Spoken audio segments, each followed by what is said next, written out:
You're listening to the Deerfield Public Library podcast, November 17th, 2022.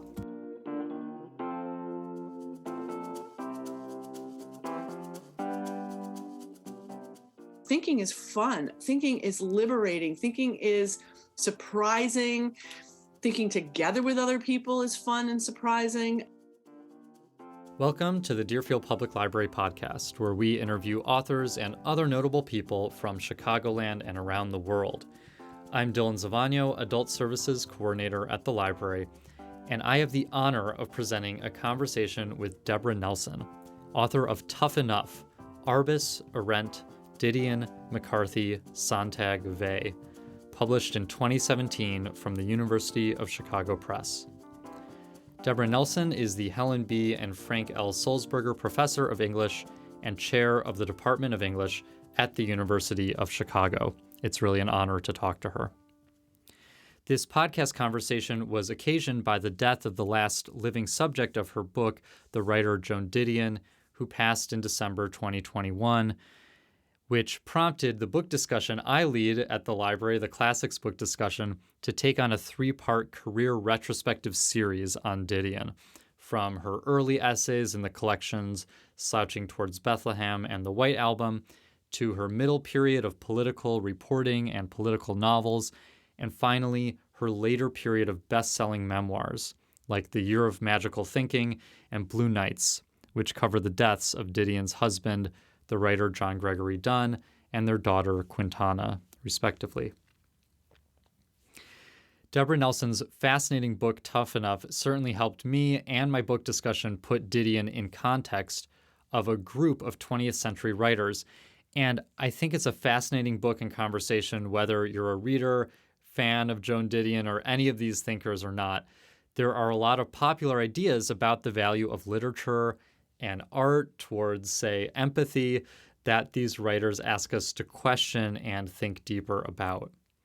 So we'll touch on at least a bit of all of these thinkers: Simone Weil, Hannah Arendt, Mary McCarthy, Susan Sontag, the photographer Diane Arbus, and then we'll end our conversation with a more in-depth discussion of Joan Didion and her career, while also weaving Didion through the discussion.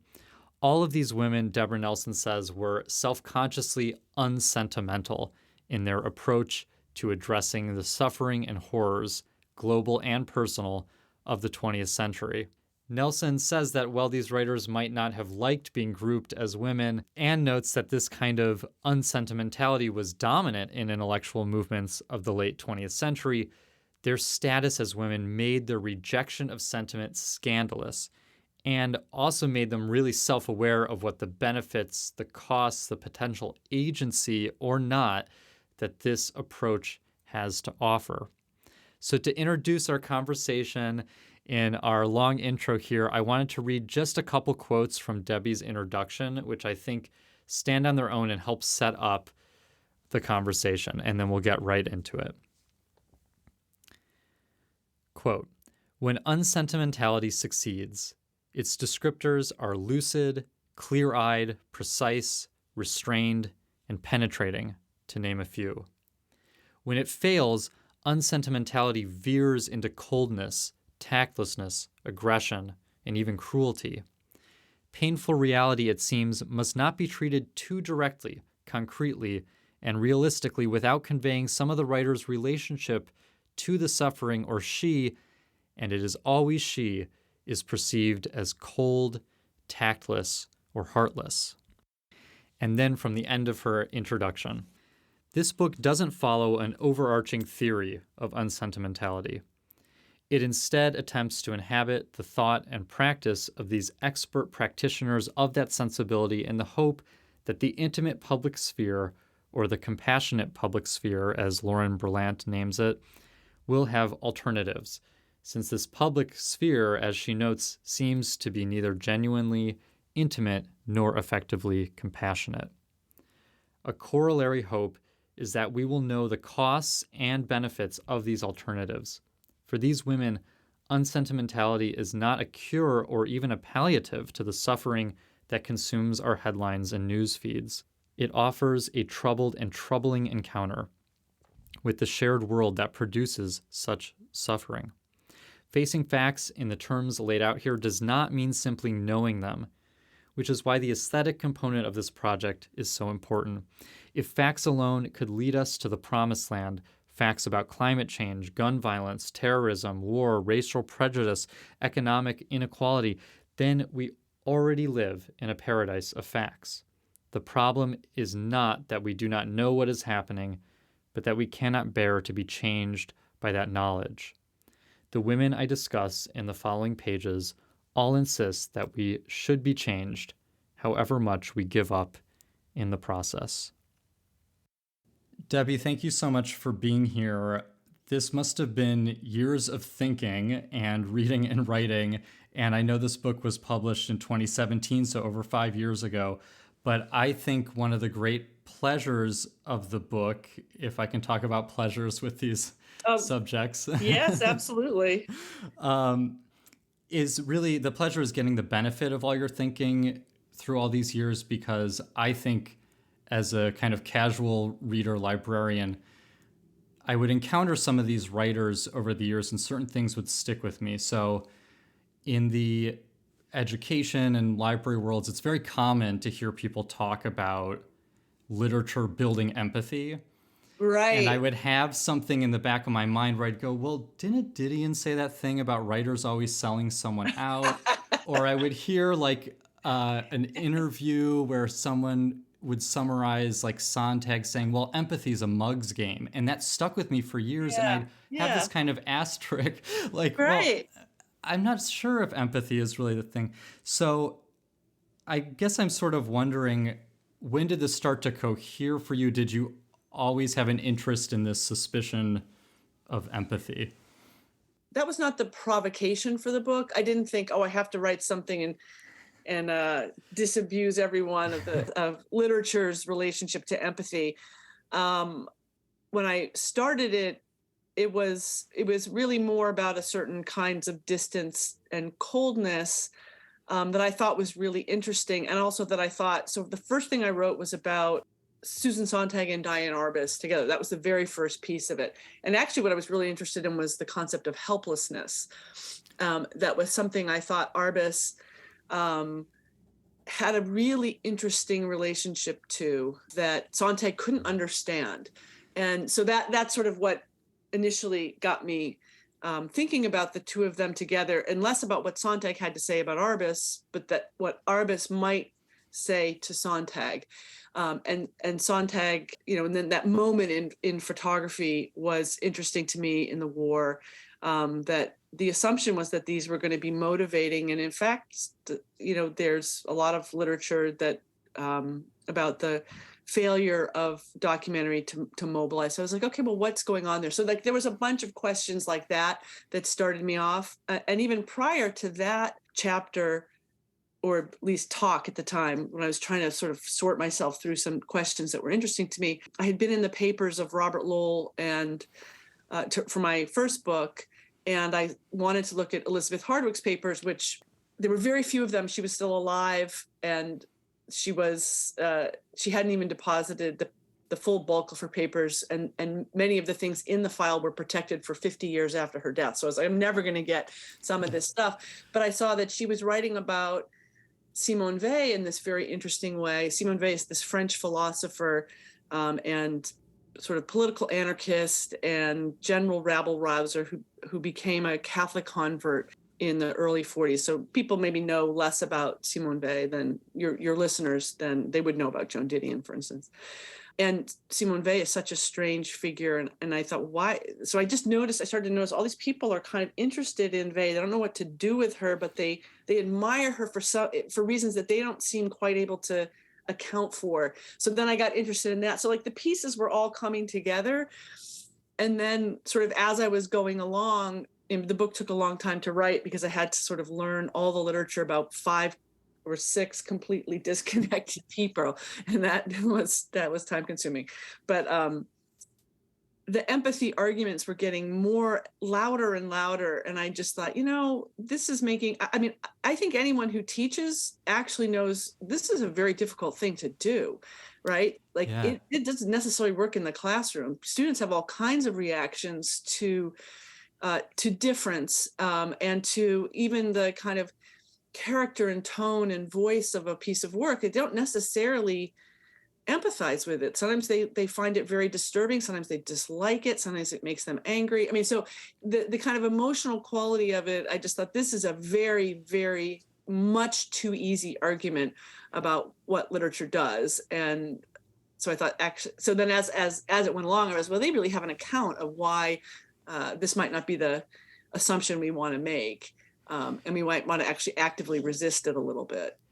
Yeah, well, I thought I would kind of start by sharing, because we're speaking on the occasion of Joan Didion's death last year, and then the book discussion I lead is doing this 3-part series on Didion. And I wanted to share some of the responses from book discussion members to Didion, because I thought it was so interesting along these lines. So some people said, oh, this is, such beautiful writing. Like, people just respond to the style immediately.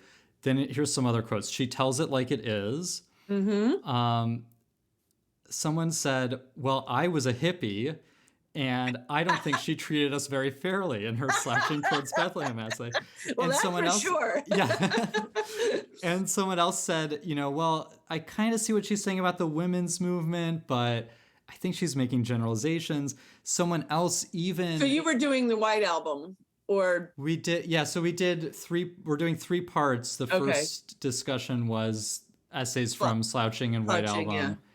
And then the second one we did a few weeks ago was parts of Salvador, the Central Park 5 essay, and the novel Democracy. Right. And that kind of middle period where she's shifting into more politics. And even with the Central Park 5 essay, somebody said, well, maybe she's making a shift into politics I agree with more, but then she's still worried about misuse of taxes or something. And I wish she was more on her side. Like, she's writing with such authority. I wish she was on our side more.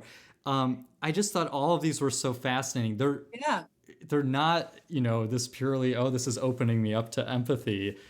It's a real engagement with the kind of assault that Didion is taking on the reader. No, that's a really, I mean, I don't think Didion is I've written about this. Like, Didion is not a writer who wants to encourage empathy. I mean, she wants to discourage empathy, both sort of programmatically, but at the level of style. I mean, there's very little that she's offering to you as an empathic reader. I don't think that's her goal at all.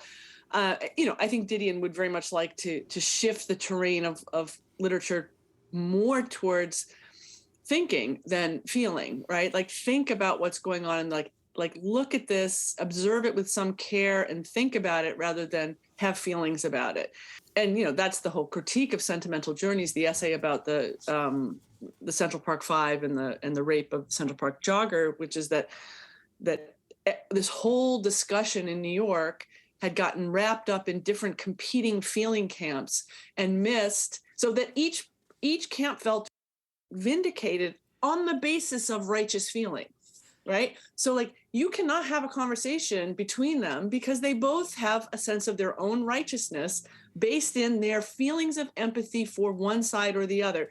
There is no way to navigate that situation. And in fact, for her, it was a way of masking, a whole other terrain of problems, that it was actually something very gratifying to New Yorkers to have something to feel really intensely about.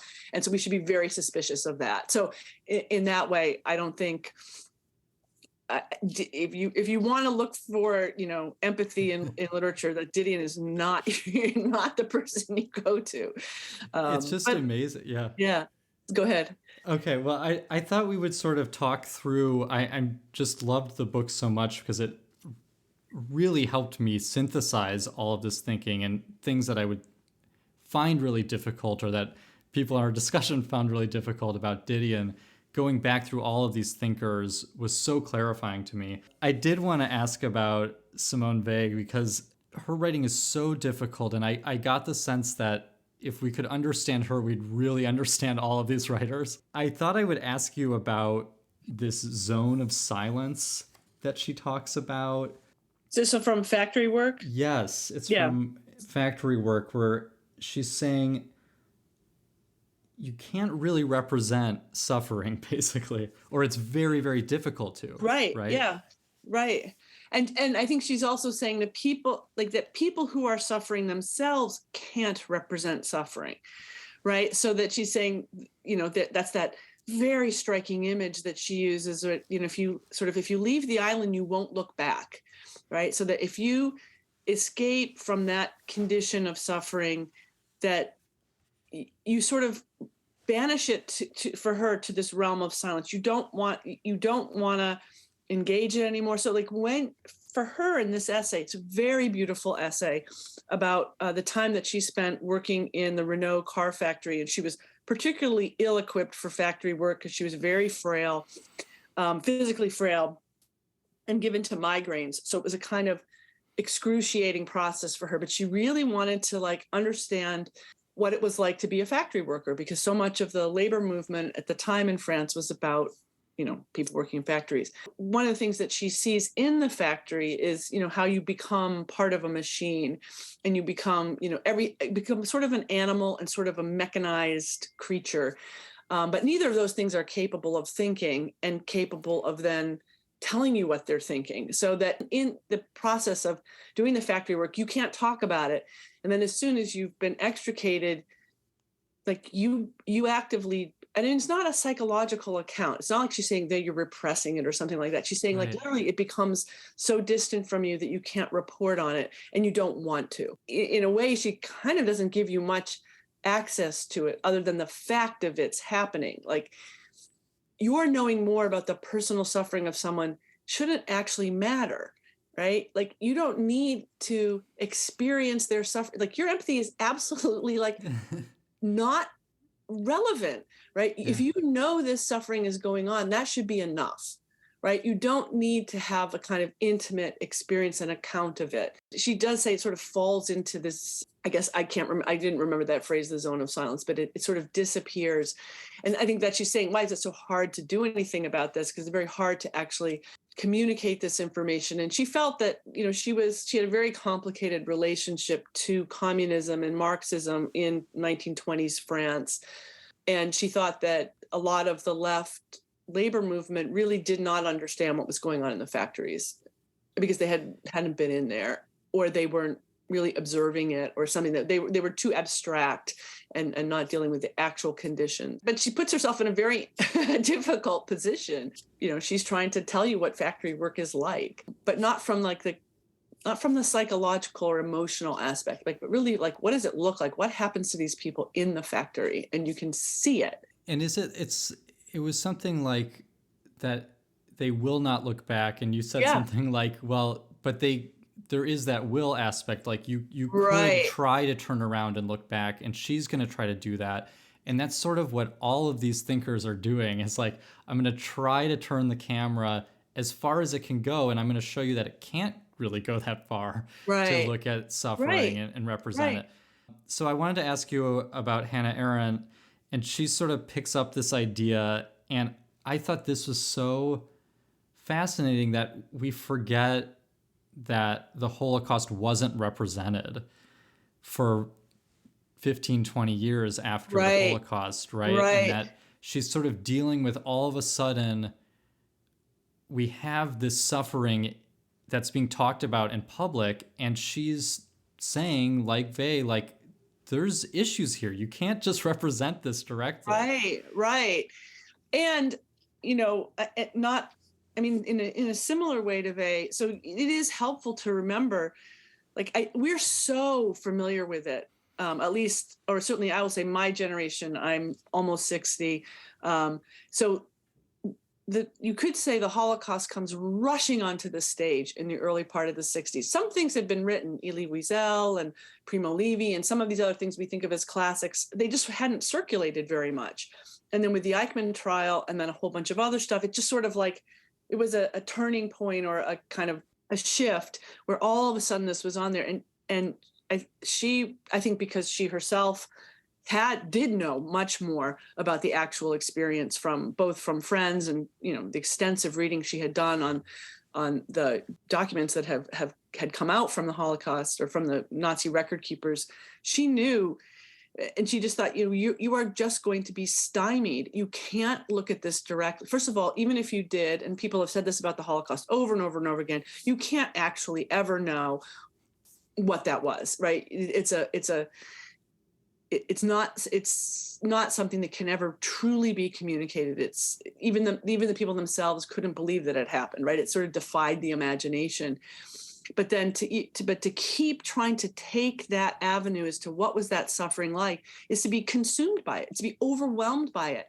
And then you're left with nothing to do but just sit there and feel bad. And not that she says, oh, you shouldn't feel bad, but she's like, she wants you to do something, right? And you can't if you're just overcome by sadness and by the kind of, or just by the kind of horrificness of it, that there's something really, and for her, that's really dangerous. She wants to understand, I want to understand why this happened. And knowing as much, no amount of knowledge about suffering is going to tell me why that happened. That's now become a distraction to the actual moral and political work you have to do, knowing that this happened.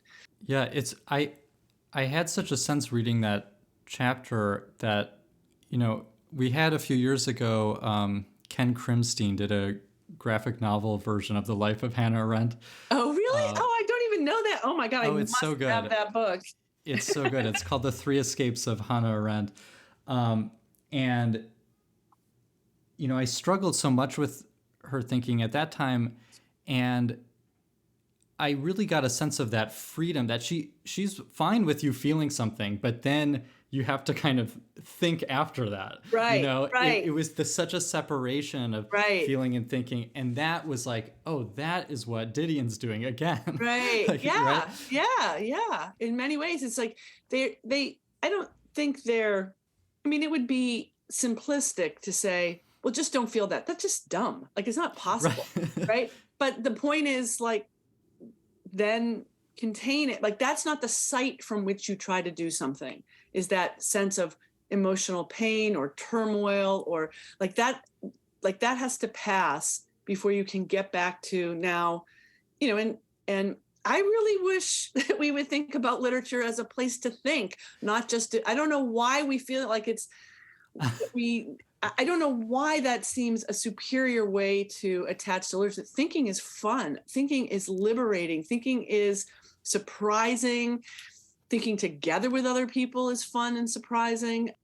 So it seems to me also just to limit what you think literature can do and be about if it's just a sort of exercise in feeling, whether it's feeling bad or feeling good, that there's really a lot to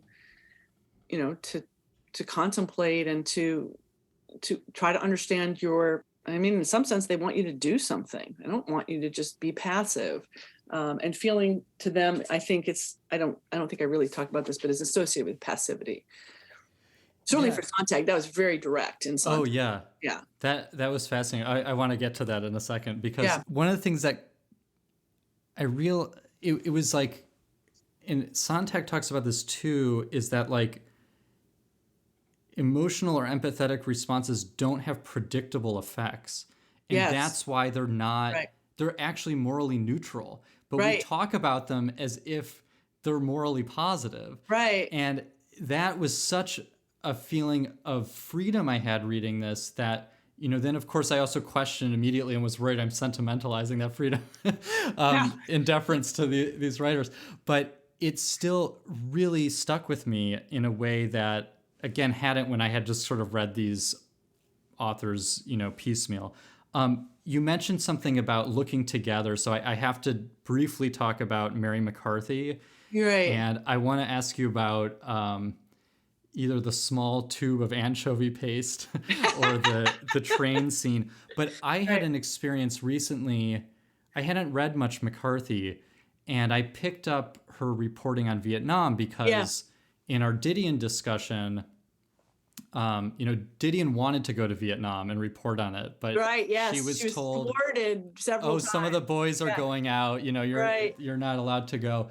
So she does go to El Salvador, and we'll definitely get to that moment that you write about, but also writes this novel Democracy, where she's Yeah. really struggling with or figuring out what Vietnam kind of meant to her in the fall of Saigon.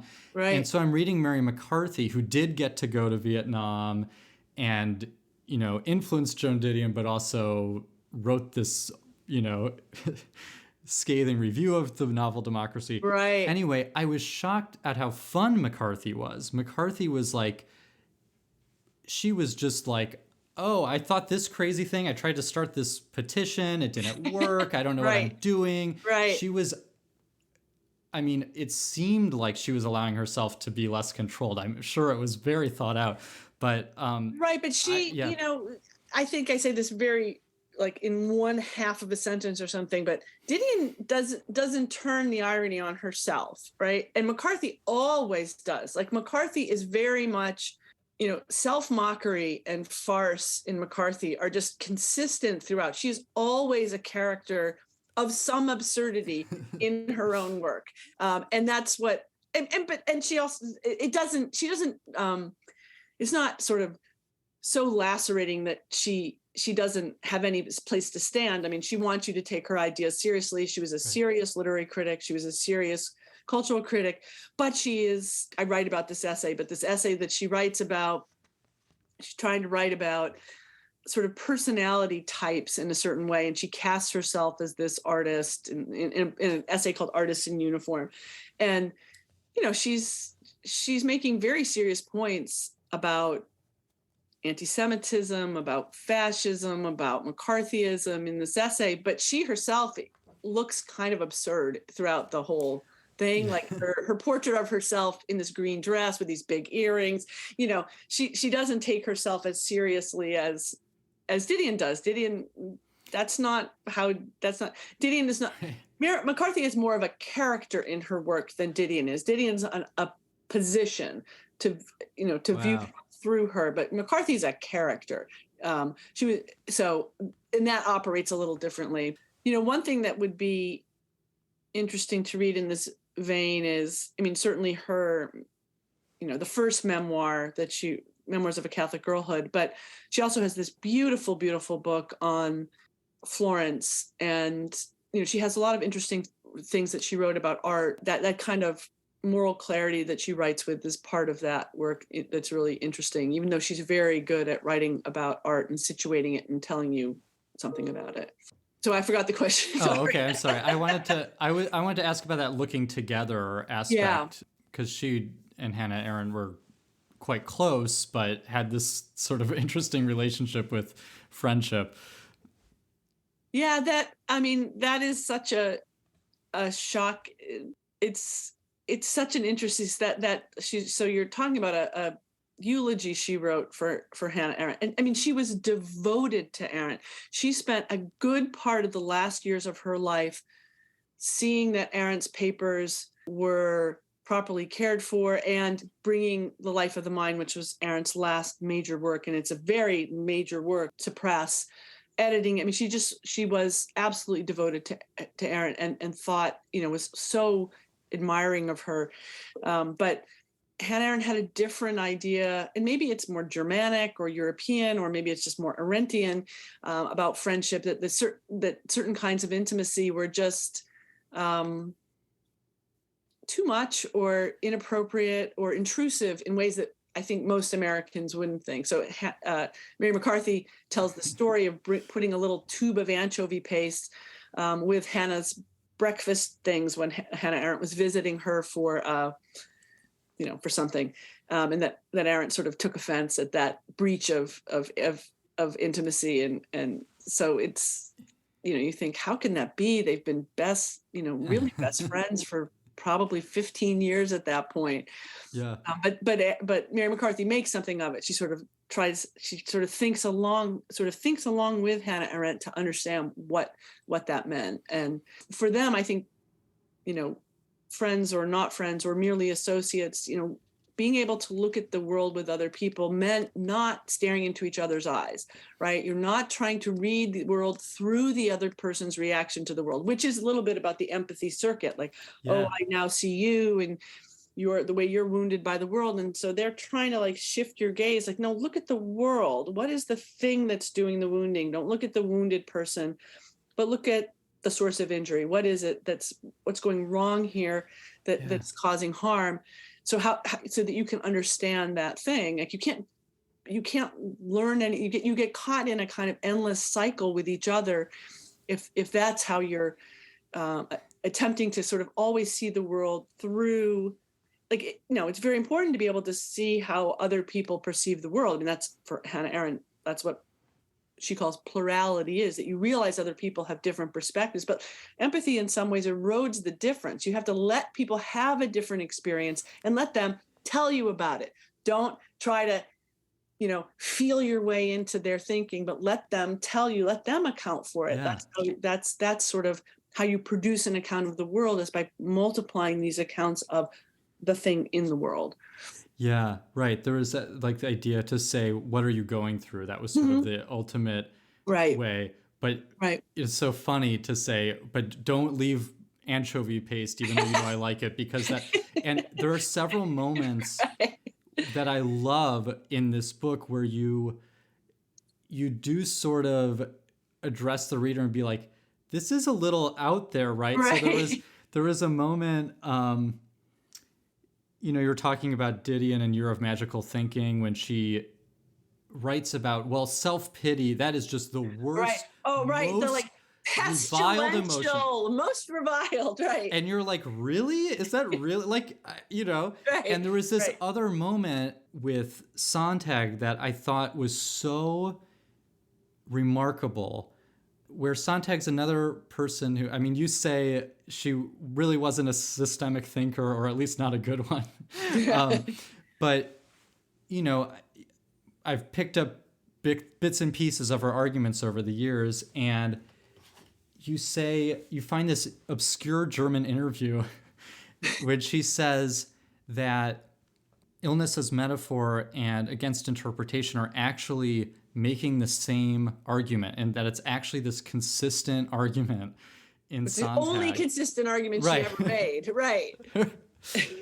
This was the moment where you were like, really? Does she really mean this? Because she ends against interpretation saying, right, we don't need a hermeneutics, we need an erotics of art. You want to feel more, see more, right. Yeah. Right. And that if illness as metaphor is the same argument, then is she really saying that people who are ill need to feel more and see more? And your answer is yes, she does really mean that. Right. Well, I think certainly at the time that she was writing, the relationship, let's say, we have a much different relationship to our own medical care than we had in the past. Like, I think this isn't universally true, but people are able to challenge, get second opinions, and account for their own experience. And really, once you entered the medical establishment in, say, the mid-70s, when Sontag was having her cancer treatment, you gave over your story and your experience of the illness to the doctors, and that was the end of your participation. And then you got your treatment, and whatever happened, happened. And so I think on a very practical level, and she thought this book was really practical. She thought Illness as Metaphor was a practical book for people who had a grave illness. But that, like, actually to be able to account for it, to feel it, like, okay, what is this? And but not necessarily to like dwell in it, right? So, but like to actually take stock of it, she thought would be helpful. She's, it would be a way of taking ownership of your own illness. But she's to feel your illness, not necessarily to have your feelings about your illness, not your feeling about mortality, but what's happening to your body if you have bone cancer, like, it is a little bit of, constantly returning to the senses in that way of having it be a form of knowledge, even if it's like actually kind of an excruciating form of knowledge. And in this case, it would be an excruciating form of knowledge. But yeah, she would be like, you should do that. And you even connect that to her infamous comments after 9/11 that, as a side note, Didion defended in her own 9/11 piece, Yeah. but where she says, well, we shouldn't say that the terrorists had no courage. Like, Right. courage, again, is not a Right. It's morally predictable, neutral. right, it's Yeah. morally neutral. Right. And it's just, I think Illness as Metaphor and Year of Magical Thinking are these books that have, maybe among a certain subset of people, but have these sort of, they do really help people when Yeah. they're in these extremes. Right. And when you follow that logic, you do still go to these very extreme places that, like those 9/11 comments get Right. Right. very controversial, I guess, but there is a consistency there. Yeah. I think, one of the things that Didion writes about in an essay on literature that she wrote for the National Review, she was a reviewer there, which she called like a utility infielder. Like when things came up, she wasn't a staff writer, but when things came up, she would write for them. She was saying that, all these novelists don't have the moral toughness to sort of see through the kind of experiment that they're doing. And, it's very phallic kind of imagery that she uses, but it is sort of like they're willing to kind of see through to the logical endpoint and the logical moral endpoint of what they're doing. So it's they thought it through all the way to the end, and they'll take the consequences of that endpoint. So the principle holds true even in its most extreme cases. So yeah, it's not comfortable to think about your illness and sort of map it out or, share that mapping or, and it's not easy to recognize that someone who's done something terrible might have courage, right? That's just descriptive. That it's not a moral endorsement of the behavior. And they also realize that people could believe and feel like the feeling of righteousness can go anywhere. It can be absolutely, central to your worst enemy. Like any situation, sort of there's a part, I can't remember if I wrote about this or not, but where the photographs of war dead are thought to have, or war injured, are thought to have some sort of, that's the most complicated feeling landscape you can be in, because for some people, it's about your suffering and your victimization. Some people, it's a reason to hate whoever's caused this. It does not refract neutrally across populations. It's already embedded in an ideological context and will then inflame whatever feelings already exist. So it's not a change mechanism, because it's going to get drafted into whatever position people are in when they look at that photograph. And so, that's actually quite dangerous. These kinds of things for them were quite alarming, because those could, who sees themselves as a victim in what situation, or who sees themselves as, nobody sees themselves as the perpetrator. Everyone sees themselves in some kind of relationship to victim in these scenarios of suffering. And so it kind of intensifies, it can intensify the antagonism rather than bring you together around a shared scene of suffering. Well, and I do want to finally turn to Didion, but I want to just read the epigraph on the Susan Sontag chapter, because this idea of agency or powerlessness, I think, becomes very key to Didion. So Sontag writes, in Regarding the Pain of Others, so far as we feel sympathy, we feel we are not accomplices to what caused the suffering. Our sympathy proclaims our innocence as well as our impotence. Right. And I just think this is so fascinating. So let's turn to Didion, and I think we can draw that line through, because, we've broken our discussion trying to cover the whole career of Didion into 3 parts, and I'm interested in sort of kind of periodizing her. You had mentioned her work started at the National Review and Vogue, and Vogue, right? which I love. Like, it's such a great pairing up. I know, and it's so interesting to think about how she shifts politically or not over the years. So that's one trajectory. Right. We sort of, I broke it up into decades, but I sort of have, I'm going to throw out my theory here. Yeah, sure. That's sort of fun, and then ask you about maybe how you might talk about that trajectory. So with each discussion, I started with a Mamas and the Papas song because she was great. I love their it. neighbor and friend. So the first one had to be California Dreaming because it's Right. an ironic, harsh world. It's, 60s and 70s California on such a winter's day. Yeah, yeah, yeah. And then the second one, in Democracy, this song Dream a Little Dream of Me comes, and she fictionalizes herself in Democracy. Right. And we kept struggling with this as a discussion, this contradiction, where she's saying, we tell ourselves stories in order to live until we don't. Like, I'm cutting through all this narrative, but I'm still telling you my narrative, and I'm still Right. imposing my narrative. So Dream a Little Dream of Me was perfect, that there's I love still it. this That's great. star shining. Yeah.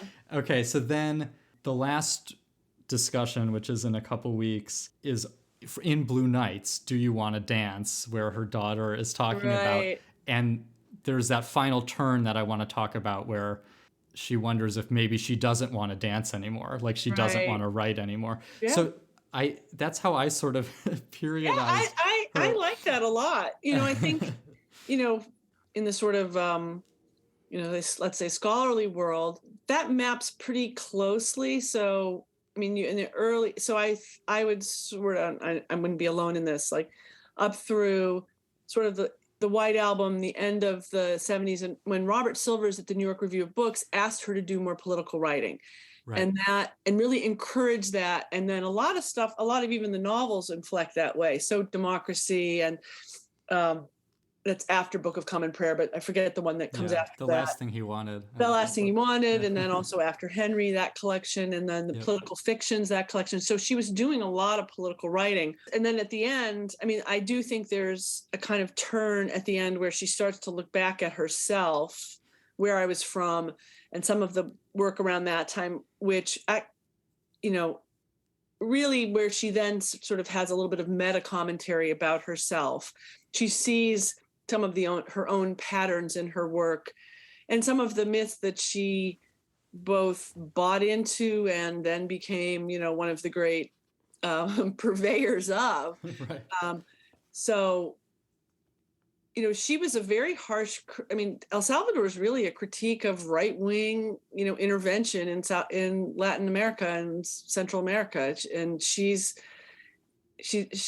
was always, to me, a student of delusion. So whatever the reigning delusion is going to be her critique is trained on that delusion. And so in that case, it was the sort of Reagan era fantasies of American power and imperialism. That rough three-part of her career, I think, is a good one. And I'm not sure,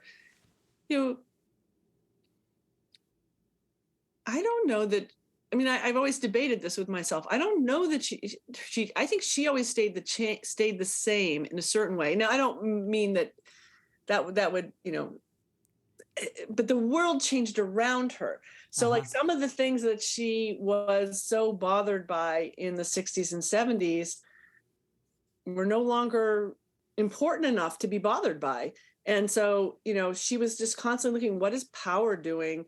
Where are our fantasies attaching? And that sort of like, I think that's probably a better way of describing it. What is the meaning of those fantasies? Why, what's at the root of those fantasies? And that, I think, was always just fascinating to her, and that she thought that really did like actual material political damage. Like that if you could not interrogate your fantasy, if you could not understand what propped it up, what made it compelling, that you would delude yourself into doing all kinds of terrible things. And so that's a consistent practice, let's say, maybe not a consistent politics. Yeah. Well, it's so I debate with myself too, because I think part of the narrative of her trajectory is that she kind of turns in on herself, and she does do that, but it's not that she doesn't do that earlier. And I think I will forever be grateful to you for pointing out that those two paragraphs in Salvador where she's imitating herself. Right. Yeah. And it is so, we looked at this in our book discussion and read your commentary on it together. Basically, she does this kind of inductive irony thing where she just presents detail after detail. Right. And you have to sort of, somebody in the discussion said you had to really like read between the lines to figure out what she's actually saying. She's just laying on the details. But in this section, she sort of says, I could do that. That would be something I would do. I would. Yes, true. Absolutely. Right? And again, there's a little bit of that's like, I feel like she always wants to have it both ways. Like there's always a have your cake and eat it too kind of thing where she's like, well, I would say this detail, and she's still doing it. But she still does it. Right. Exactly. But then she does say, I'll just read the last couple of sentences. As I wrote it down, all these different details that I knew how to interpret and illuminate the story. As I wrote it down, I realized that I was no longer much interested in this kind of irony, that this was a story that would not be illuminated by such details, that this was a story that would perhaps not be illuminated at all. And that last detail, so she lists like, oh, there's a song playing in the mall, an American song. They're selling American things. Isn't that ironic that they're doing this during the Civil War? But then the last detail is seeing this boy with a gun in his back. And it's that same thing you could imagine, Arendt or other people saying, yeah, you're providing the space for that suffering, giving it its due. Right. To say, I'm not going to just put this in this narrative or something. Right. It's so interesting. Yeah. It is interesting because, you can think of a different way of telling that story where the boy being herded into the back of a truck at gunpoint is the story, is driving the narrative, and is the event that then changes what she sees or whatever. And she just lays it out there like kind of like one more detail. And yet, of course, it's at the end of the paragraph. It kind of stops you. You're not, you can't blow by it like beach towels with Manhattan on it, Right. But she doesn't restructure the narrative like that. To me, I think she would have seen that as like the more, possibly anyway, the more sentimental way of telling that story. That like, oh, this is really all about the boy being herded into the truck. It's really about, for her, the fact that these two things can lay right next to each other and nobody blinks an eye. So that's how she gives it to you, right? That's what she's observed. So it still becomes like a kind of observation. It's still, we get that whole scene less as narrative than as description. So like had she narrativized it and then I went into the mall and then I saw this boy and I was blah, like that would totally change how you inhabited that. Whereas this is the scene I see. Guess what? The scene includes someone being kidnapped, and yet it's ordinary life, right? Everything about this scene is no more weird in the space of this mall than the beach towels, right? So like that, it's that flattening that she can't quite figure out what to do with. Like it can't be the same. And yet, like, as I sit here and observe it, it is the same. So that's, I think, why you get like that double, like she does still do it. She still does the Didion version of the parallel description, the having her cake and eating it too. But I think she actually believes that it's the scene that tells you the story, the fact that this can happen, the ordinariness of this event, of the boy, the fact that it doesn't cause a kind of disturbance, it doesn't cause a ripple in the scene around her is what is so like perplexing, just like flabbergasting to her. Whether it impacts us in the same way, I don't know. Yeah, it's so interesting to think of it as like a hinge point in her writing, that she's like starting to question her own method. Right. But then she just keeps doing that over and over. You see it so often that even that questioning becomes maybe sort of a habit or something. Yeah, but absolutely. You do write, and I think this is so amazing to end the book with Didion, because you say that Didion is the only one among the women in this book to publicly examine and reevaluate her relationship to hardness, both moral and aesthetic. I wondered if you could just talk more about that sort of reevaluation, because it is very moving to me that you have this writer who's like presents herself as so frail but is so authoritative. Right. Is always bewildered but knows everything. And there's always these tensions. And then when she really turns that on herself, that in itself becomes very moving to me. I mean, I Where I Was From, I think, is my favorite just because it does that analytical work so carefully. I don't know. Right. Yeah. And there is something to it does feel less arm's length in some way. There's more uncertainty in it. Like, one of the things you're reacting to, her authoritativeness, is the absolute certainty with which she views and understands a scene. And that does start to kind of crack towards the end of her life. And I'm trying to remember the exact dates of things. I think that was happening even before Magical Thinking and before John Gregory Dunn's death. I think it was actually organic to her growth as a thinker and writer. And I think it was then accelerated with his death, where she also hit a point where she couldn't just carry on. She just really was kind of paralyzed by grief for a period of time. And, both things were happening simultaneously. I mean, her whole world disappeared in a matter of a couple of years.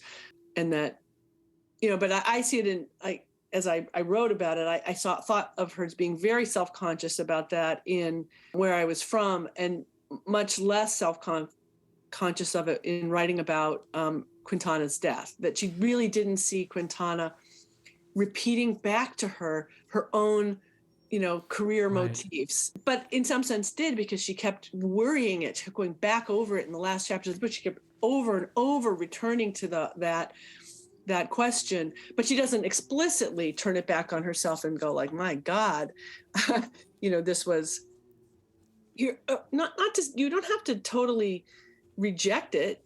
It's an enabling thing in many ways. It's just more like never counting the costs of what that might be. Whereas here she was presented with the costs of never dwell on it, never consider your own feelings, never remember loss, right? Just pretend loss didn't happen.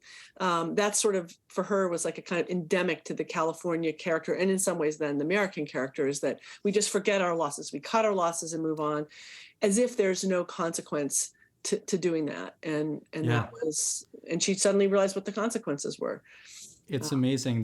There's so many threads I could draw here. I mean, in Democracy, the novel starts with the bomb testing. Right. And she said in an interview that she saw bomb tests through the fall of Saigon to be such a clear, direct line. Right. And I just think, Where I Was From, she had been working on for like 30 years. Yeah. But it was only after her mom died. I think it should be seen as a grief memoir too. That's fantastic. That's great. Right? That is great. I never thought about that. That's great. Yeah, I think that works.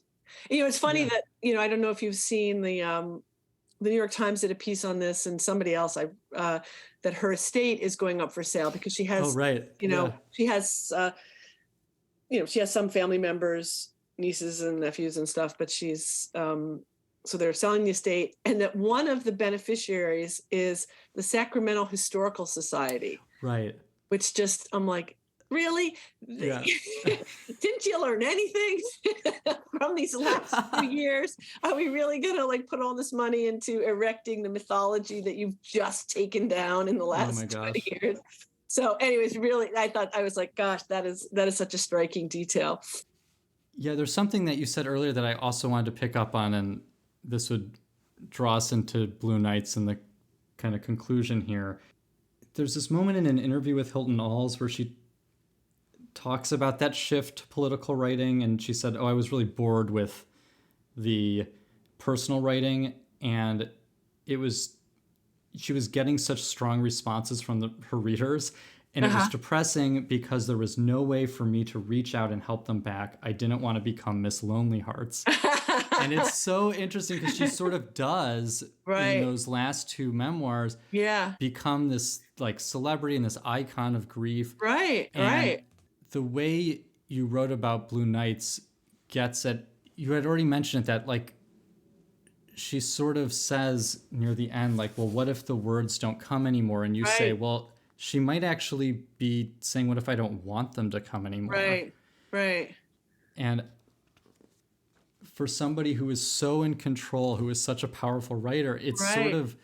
it's the ultimate self-critique and self-negation. Right. It's the only thing I can think of is like Prospero breaking his staff and Right. drowning his book in the blue, right? Right. No, that's a great comparison. I mean, that really, I mean, it ends up not happening, but I think at that point she was really thinking that it was the end of her career as a writer, that there just was nothing else for her.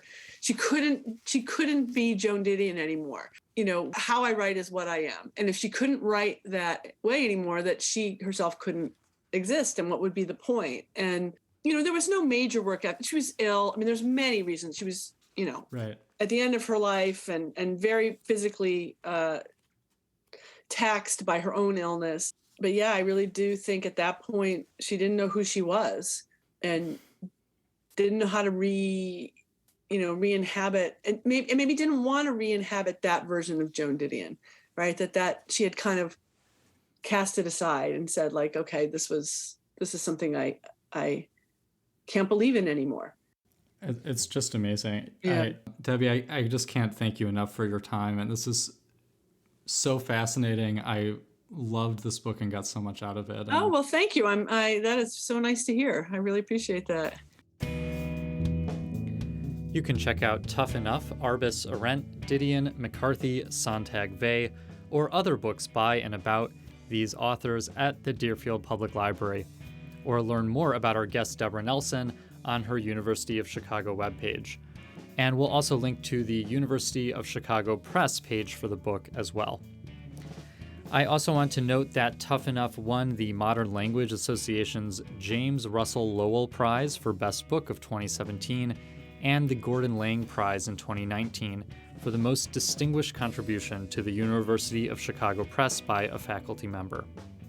Links to all the things we talked about on today's show will be in our show notes and blog post, including our interview a few years back with Deerfield's own Ken Krimstein and his comics nonfiction treatment, The Three Escapes of Hannah Arendt. That's our show. Thank you again to Debbie for taking the time to talk with us, and thank you for listening to our 56th interview episode. Comments and feedback are always welcome and can be sent to podcast@deerfieldlibrary.org. Go to deerfieldlibrary.org/podcast to learn more about our show and find links to subscribe. You can also follow the library on Twitter, Facebook, Instagram, or check out our YouTube channel. Links are on our website or in our show notes. I'll be back in a month or so with more conversations with authors, artists, and other notable people from Chicagoland and around the world. Thanks for listening.